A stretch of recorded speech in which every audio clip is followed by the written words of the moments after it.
नमस्कार दोस्तों, स्वागत है आज की इस वीडियो में। दोस्तों आज की इस वीडियो में बात करेंगे जल्दी डाइवोर्स कैसे ले सकते हैं। दोस्तों इस चीज़ को जानने के लिए इलाहाबाद हाई कोर्ट ने भी बहुत ही रिसेंटली एक जजमेंट डिलीवर किया है, जिसके बारे में डिस्कस करेंगे। दोस्तों आज की इस वीडियो में हम यही बात करेंगे जल्द से जल्द वो कौन सा ऐसा समय होता है, मतलब कम से कम समय में कैसे डाइवोर्स ले सकते हैं। तो दोस्तों वीडियो शुरू करते हैं। अगर आपका डाइवोर्स से संबंधित कोई सवाल है तो आप इस वीडियो के लास्ट तक बने रहिए, क्योंकि इस वीडियो में आपके उन सवालों का जवाब मिल जाएगा।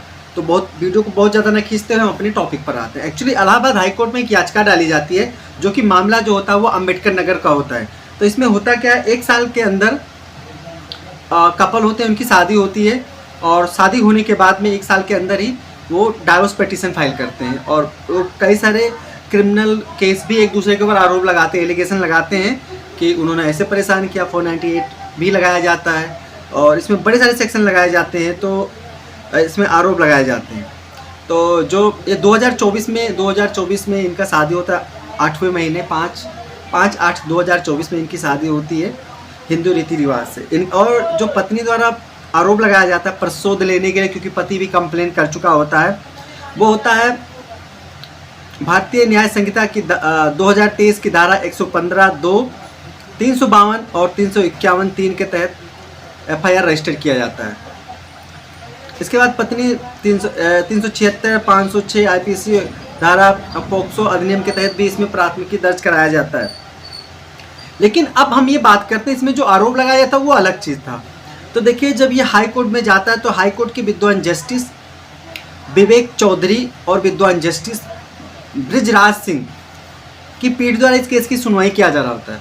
तो हाई कोर्ट द्वारा कहा जाता है कि देखिए ऐसा है कि अगर कोई कपल है और वो एक साल के अंदर ही, पति पत्नी में से कोई भी हो सकता है, एक दूसरे के ऊपर अगर क्या नाम है कुछ क्रिमिनल आरोप लगाते हैं, कुछ ऐसा आरोप एलिगेशन लगाते हैं, ठीक है, और बार बार लगाते हैं, एक साल के अंदर कई बार लगाते हैं, तो ये समझना चाहिए कि इनके बीच में जो शादी है वो टूट चुका है।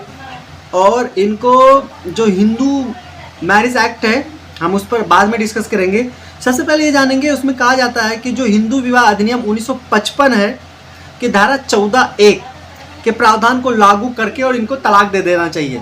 समझते हैं जो मतलब 14(1) है क्या? जो 14 है, ठीक है, अधिनियम की धारा 14 के हिसाब से अगर देखा जाए तो विवाह के 1 वर्ष के भीतर किसी भी न्यायालय से तलाक याचिका, न्यायालय में तलाक याचिका जो होती है वो नहीं डाली जाती, मतलब पिटीशन फाइल नहीं किया जा सकता है, डाइवोर्स 1 साल के अंदर नहीं मांगा जा सकता है। लेकिन वहीं पे जो अधिनियम की धारा 14 उपधारा 1 है, वो ये कहता है कि यदि न्यायालय में याचिका दायर की गई है और याचिका प्रस्तुत करने वाले पक्षकार को कोई अपवादात्मक, मतलब कोई अपवाद दिखाई देता है और असाधारण भ्रष्टता दिखाई देता है, तो इस आवेदन पर विचार किया जाना चाहिए। मतलब कोर्ट को जब ये लगे कि हाँ ये शादी बिल्कुल टूट चुकी है, 1 महीने 1 साल के अंदर ही टूट चुकी है और बार बार एक कपल है जो एक दूसरे पर आरोप लगा रहे हैं, तो वहाँ पर जो हिंदू मैरिज एक्ट 1955 है उसके तहत जो धारा 14 उपधारा 1 है के तहत विचार करना चाहिए, जिसमें यह प्रावधान है कि अगर विवाह टूट चुका है तो उसमें या क्या कहते हैं विकार उत्पन्न हो गया तो उसको ख़त्म करना ही ठीक होगा, तो उस पर विचार करना चाहिए। अगर हम बात करते हैं इसमें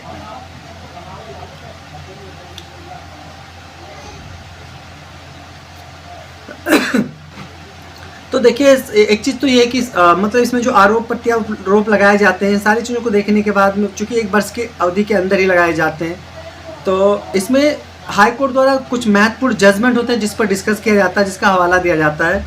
तो इस जजमेंट के आधार पर जो हस्बैंड वाइफ होते हैं ना, उनको डाइवोर्स दे दिया जाता है। आइए जानते हैं क्या है जो एक जजमेंट है। यह मनदीप कौर बाजवा बनाम चेतनजीत सिंह रंधावा में Punjab and Haryana high court ने कहा था, यदि अधिनियम की धारा 14(1) के प्रावधान के तहत छुट्टी के लिए आवेदन पक्षकारों द्वारा प्रस्तुत किया जाता है तो न्यायालय से यह देखने की अपेक्षा की जाती है कि याचिकाकर्ता को असाधारण कठिनाई हो रही है।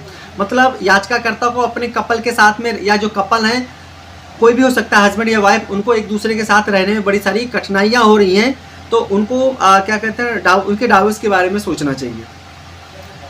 इसी के साथ में एक और जजमेंट आया है, मनीष सिरोही बनाम श्रीमती मीनाक्षी, ये इलाहाबाद के कि खंडपीठ का ही है, जिसमें इलाहाबाद हाई कोर्ट ने कहा था कि मतलब कहा था कि तलाक मतलब मंजूर कर लिया था कि विवाह के दोनों पक्षकारों के बीच कोई वैवाहिक संबंध विकसित नहीं हुआ। शादी तो हुआ, लेकिन जो वैवाहिक संबंध होता है वो बाद में विकसित होता है। तो शादी के बाद इनके बीच में ऐसा कुछ हुआ नहीं, और इनके बाद में क्या होता है, कुछ समय बाद एक दूसरे के ऊपर आरोप प्रत्यारोप लगाना शुरू कर देते हैं।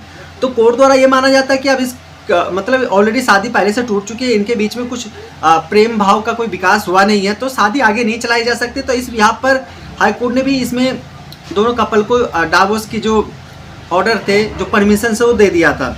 अब इसके बाद में देखिए इसमें सीधा है कि भाई इसमें सीधे कहा गया कि जो अधिनियम 1955 की धारा 14(1) है के तहत प्रावधान को लागू किया जाना चाहिए अगर ऐसा कंडीशन आता है। तो दोस्तों पूरे वीडियो के देखने के बाद तो यही निष्कर्ष निकलता है कि अगर 1 साल के अंदर हस्बैंड वाइफ में से कोई भी, एक कपल में से कोई भी अगर बार कोर्ट में पिटीशन डालते हैं और एक दूसरे के ऊपर आरोप प्रत्यारोप लगाते हैं, तो चूँकि 1 साल के अंदर, 1 साल जो आपका हिंदू मैरिज एक्ट कहता है कि 1 साल के अंदर आप कोई भी डाइवोर्स के पिटीशन नहीं फाइल कर सकता, लेकिन वहीं साथ में जो अधिनियम की धारा 14(1) है वो कहता है कि अगर 1 साल के अंदर ही एक दूसरे के ऊपर आरोप प्रत्यारोप लगाते हैं तो ये समझा जाता है कि शादी टूट चुकी है और उनको साथ रहने में बड़ी असाधारण कठिनाइयाँ हो रही हैं, ठीक है। तो उनको डाइवोर्स अगर डिमांड करते तो उनको रिलीफ दे देना चाहिए। तो दोस्तों जल्द से जल्द अगर